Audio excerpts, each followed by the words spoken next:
Salam sejahtera saudara.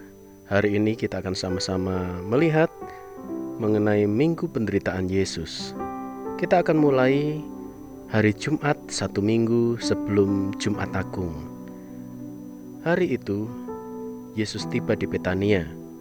Di dalam Yohanes 12 ayat yang pertama, Yesus tiba di Betania 6 hari sebelum Paskah untuk melewatkan waktu bersama sahabat-sahabatnya, yaitu Lazarus, Marta, dan Maria. Sementara di sana, Maria mengurapi kakinya dengan minyak wangi yang mahal harganya, sebagai suatu tindakan kerendahan hati, dan ungkapan yang lembut ini menunjukkan pengabdian Maria kepada Yesus dan kerelaannya untuk melayani Dia. Hari Sabtu, hari Sabat, hari perhentian. Hari Minggu, Yesus memasuki Yerusalem dengan jaya. Pada hari pertama minggu itu, Yesus memasuki Yerusalem dengan menunggang seekor keledai untuk menggenapi nubuat dalam Sakaria 9 ayat yang ke-9. Bersoraklah dengan nyaring, hai putri Sion. Bersorak-sorailah, hai putri Yerusalem. Lihat rajamu datang kepadamu, ia adil dan jaya. Ia lemah lembut dan mengendarai seekor keledai beban yang muda. Orang banyak menyambut dia dengan seruan Hosana. Kata-kata dari Mazmur 118 ayat yang ke-25 sampai 26. Dengan demikian mereka memberikan kepadanya suatu gelar Mesias, Raja Israel yang akan datang. Hari Senin, Bait Allah disucikan. Peristiwa Bait Allah disucikan terjadi di awal pelayanan dan di akhir pelayanan. Dan hari ini, di akhir pelayanannya, ia kembali ke Bait Allah dan menemukan pelataran Bait Allah penuh dengan para pedagang dan penukar uang yang menghasilkan keuntungan besar. Yesus mengusir mereka dan membalikkan meja mereka. Hari Selasa, hari persengketaan dan perumpamaan-perumpamaan. Di Yerusalem, Yesus menghindari jebakan-jebakan yang dipasang oleh para imam. Di Bukit Zaitun yang menghadap ke Yerusalem, Yesus mengajar dengan perumpamaan dan memperingatkan umat terhadap orang Farisi.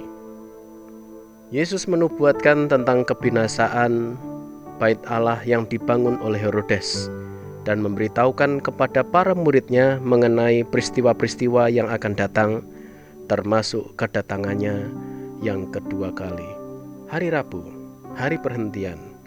Alkitab tidak menyebutkan peristiwa hari ini, tetapi perhitungan hari-hari dalam Markus 14 ayat 1 rupanya menunjukkan bahwa ada suatu hari lagi yang tidak tercatat dalam kitab-kitab Injil. Hari Kamis, Paskah perjamuan akhir. Dalam sebuah ruang atas, Yesus menyiapkan baik dirinya maupun murid-muridnya untuk kematiannya. Ia memberikan makna yang baru kepada perjamuan Paskah. Roti dan cawan anggur melambangkan tubuhnya yang segera dikorbankan dan darahnya yang segera tertumpah. Demikian ia menetapkan perjamuan Tuhan.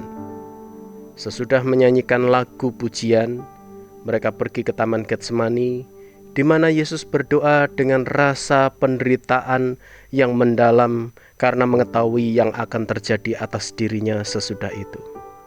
Hari Jumat, penyaliban. Setelah dikhianati, ditangkap, ditinggalkan, diadili secara tidak benar, disangkal, dijatuhi hukuman, dipukul dan diolok-olok, Yesus diharuskan memikul salibnya ke Bukit Tengkorak. Di sana ia disalibkan bersama dua orang penjahat. Hari Sabtu, di dalam kubur. Tuhan Yesus dibaringkan dalam kubur sebelum pukul 6 sore pada hari Jumat. Ketika Sabat dimulai dan semua pekerjaan harus dihentikan, tubuhnya terbaring selama hari Sabat dalam kubur. Minggu, kebangkitan.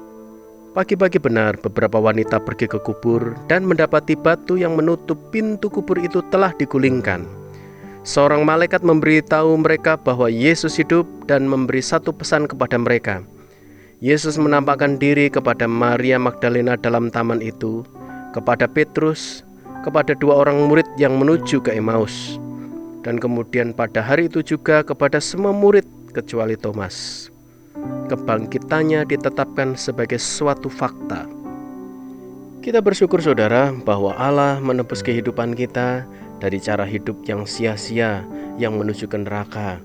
Dengan karya penebusannya membuat hidup kita memiliki anugerah karya keselamatan Allah yang luar biasa, sehingga hari-hari yang kita lewati bukan hari-hari yang penuh dengan kutuk dan penderitaan, tetapi hari-hari yang kita lewati adalah hari-hari yang selalu berjalan bersama dengan Tuhan. Di tengah-tengah masalah kesulitan kita akan selalu dipelihara dan selalu ada mujizat. Kita akan dituntun sampai menuju kerajaan sorga. 1 Petrus 1 ayat yang ke-18 sampai 19. Sebab kamu tahu bahwa kamu telah ditebus dari cara hidupmu yang sia-sia yang kamu warisi dari nenek moyangmu itu, bukan dengan barang yang fana, bukan pula dengan perak atau emas, melainkan dengan darah yang mahal, yaitu darah Kristus yang sama seperti darah anak domba yang tak bernoda dan tak bercacat. Puji nama Tuhan. Tetaplah jadikan Yesus sebagai Tuhan dan Juru Selamat.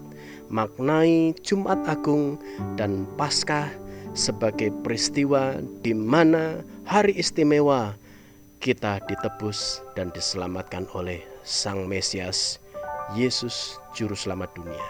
Tuhan memberkati.